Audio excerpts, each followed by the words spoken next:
But it's, again, it just tells the story of it's the evil and the ugliness of people's hearts these days is everywhere.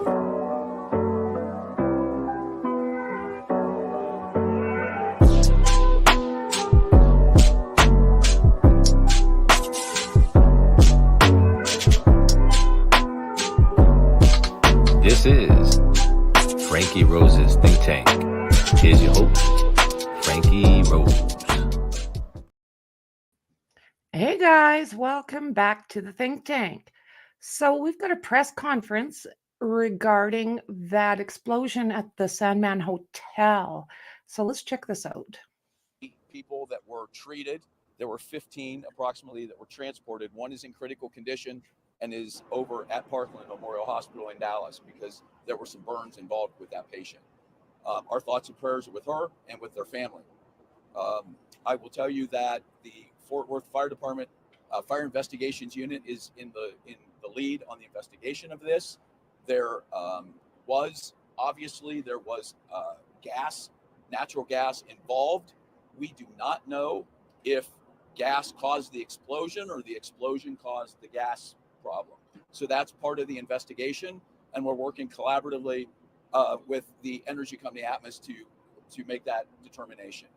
We also had some barriers due to some water leaks that occurred. The building had to be pumped out. There was a lot of debris. Two stories of debris collapsed into the basement where the primary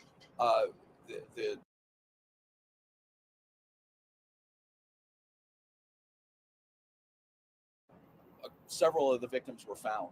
So because of the complexity of the building, the decision was made overnight to involve the state of Texas and some resources that they have through their FEMA task force.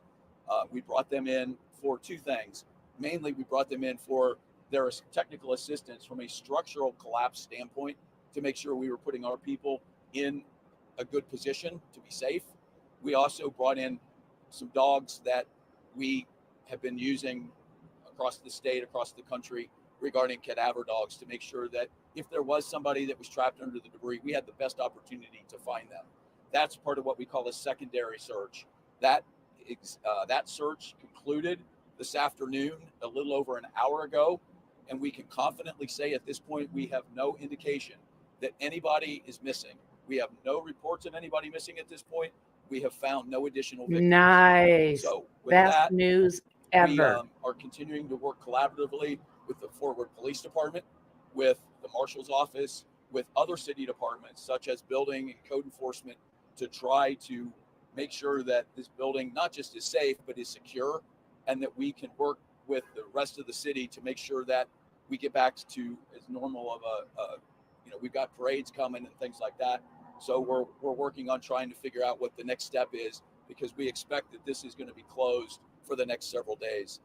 And I guess with that, I'll take some questions. If the gas leak is not what caused the explosion. Hang on, let me start over here. I'd have a lot of questions. So I don't have an answer to you on a report of a gas smell that was called to the 911 office of the city of Fort Worth. It is my understanding that about 3:38 we received a call of an explosion, but it is not my understanding that we investigated any smell of gas prior to that. I would have to defer to Atmos about whether or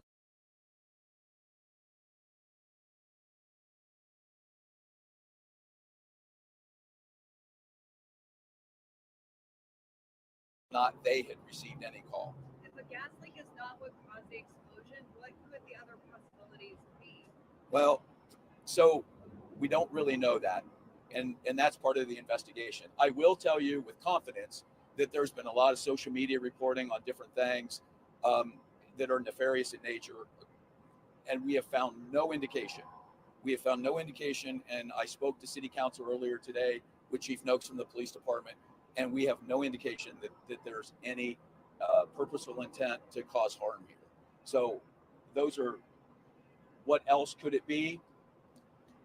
That still remains to be determined. But it is obvious that there was something involving gas. It's just a matter of the chicken or the egg, what came first.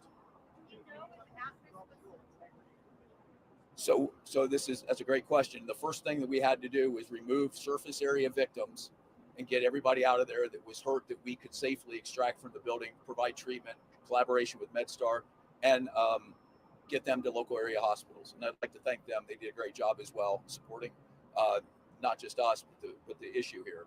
Then secondarily, you go back in and you begin unlayering the collapse area to determine whether or not it's safe to continue. The city has structural engineers. He came in to make a determination for us last night that this building is imminently not going to collapse and it's safe to continue working in. And we thank the development department for that.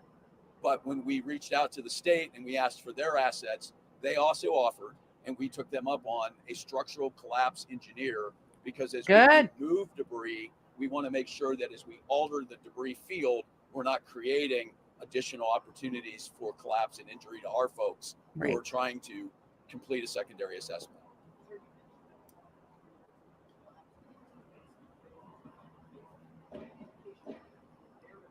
That's scary. I mean, I was just listening to another creator a little bit earlier, and he's talking about in NYC tunnels underneath the city that were made for a synagogue. I mean, we don't know what's going on under there, obviously. I think that remains to be investigated, but I can't answer that with 100% certainty until we have the opportunity. Our fire investigators have the opportunity for sure to interview all of the people impacted to determine where they were at in the structure when it happened. I think that's a better one left for me to say to you. I'll get back to you on that one. Do we know if Atlas was doing work before the explosion? We heard that they were doing construction. Hey, Maxie. I have no indication from Atlas that they were on scene and doing any work in the area. They did not notify the fire department, to my knowledge, that, hey, we've got a problem here, we need you to come out. And I just left them, and they are cooperating with us, trying to figure out the cause. And I do think that it's important for me to leave one message with the general public, and that is natural gas is really relatively safe.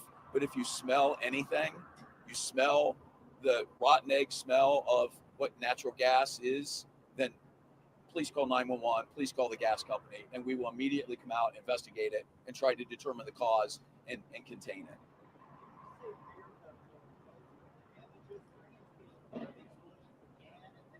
it. Well, I think it's safe to say that the debris field is in the basement area below grade of the building.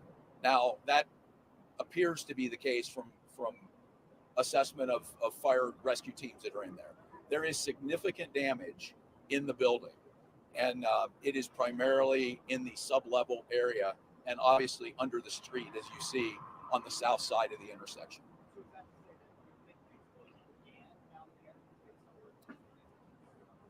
I think that it's fair to say that that is a high area of concentration for our inspectors or for our investigators and for the gas folks as they try to determine a cause. That is a fair assumption, but I'm not prepared to confirm that for you.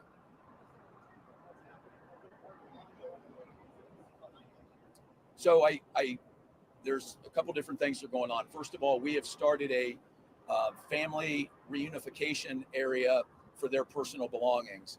There was approximately 28 rooms in the hotel that were occupied. We immediately, as soon as the building was rendered safe, we sent people in to get things that people needed, their travel documents, their medicine, stuff like that out of the room. But that was just a immediate thing.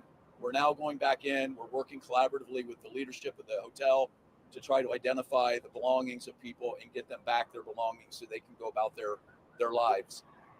Secondarily, so that's going on. Secondarily, back there is that they are setting up. That's a scary situation. They're going to control that through the night with the idea that in the morning, we will begin trying to help the hotel board up their windows and things like that to make the building safe and secure.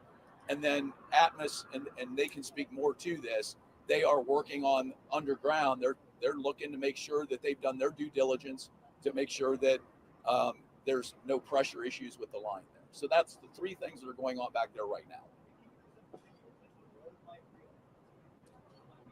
We will know more tomorrow afternoon at this time about that. but I would expect that maybe that later this evening, this side of the road will open. That down there is going to be closed at least through tomorrow. And at the very earliest, I would say, tomorrow's Wednesday, it'll be the end of the week before that's open, because they're digging, they're going to have to fix whatever, find whatever, repave whatever. So it's going to be, it's a big job. Be closed for a period of time. I'm sorry, ma'am, I can't hear you. Yeah, so we got the stock show rodeo.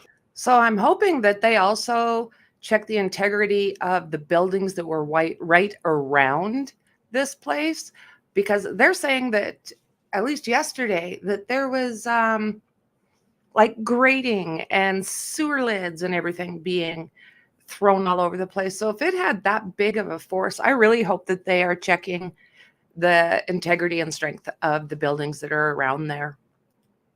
Parade. We've also got Martin Luther King parade coming up this weekend. There will be a meeting, city leadership in the morning at the Emergency Operations Center, to determine with parade organizers what rerouting will look like around this scene. Have there been any reports of any suspected gas leaks in recent weeks? No, I'll have to verify that for you, but nobody has told me that of anything that we've been working on or tracking, or any emergency runs we've taken related to that in the last 48 hours. But I will have to verify that for you, and Craig can help me do that.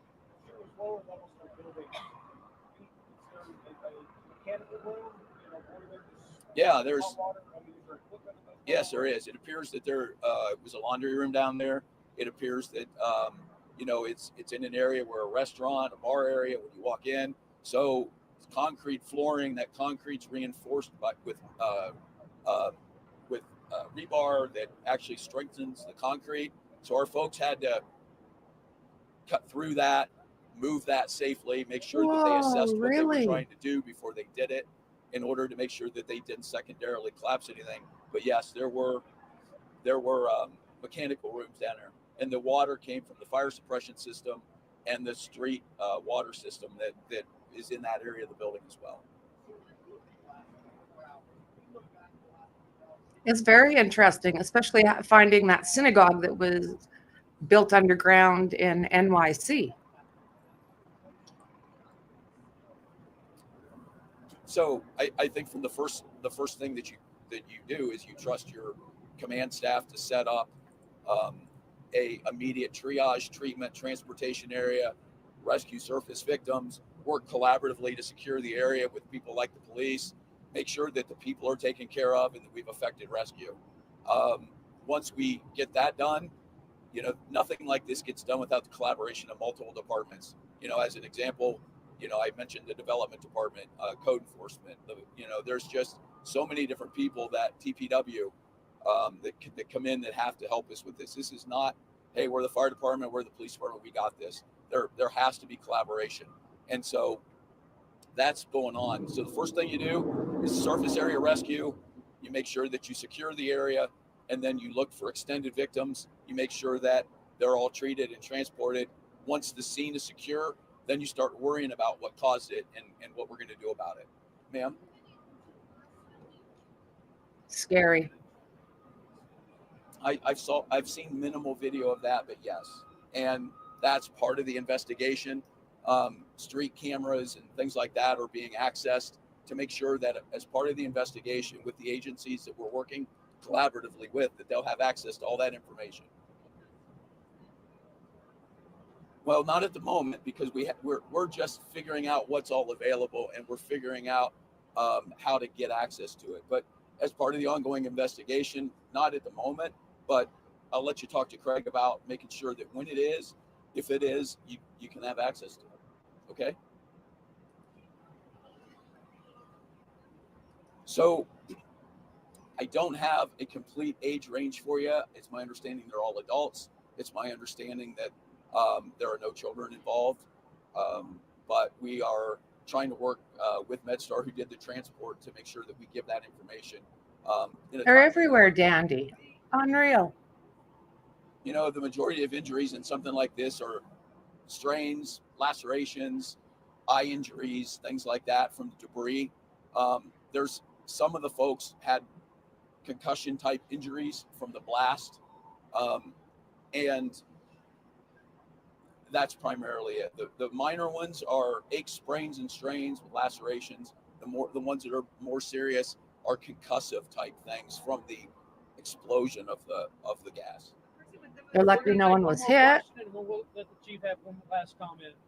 Is the person with the most serious injuries expected to be able to make it? You know, I'd have to defer that to Parkland. I can tell you that the last update I got is that they were being treated in the intensive care unit at Parkland, and part of that is in the burn unit, and that they are seriously ill.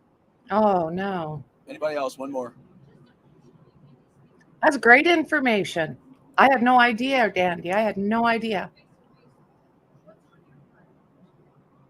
So I think that the first thing is that my first and foremost responsibility as the fire chief here, send my people home safe at the end of the shift, right? They didn't cause this issue. They're here to work with others like the police to clean it up and to do the best they can. So my first responsibility is them and their safety.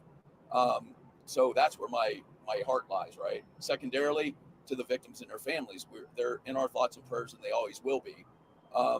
Third is how we assure a community that this community is safe or resilient, that this is not a nefarious act, if indeed it wasn't, and how we learn from it to try to prevent it from happening in the future. Those are my take-home points. So have they not eliminated nefarious activities?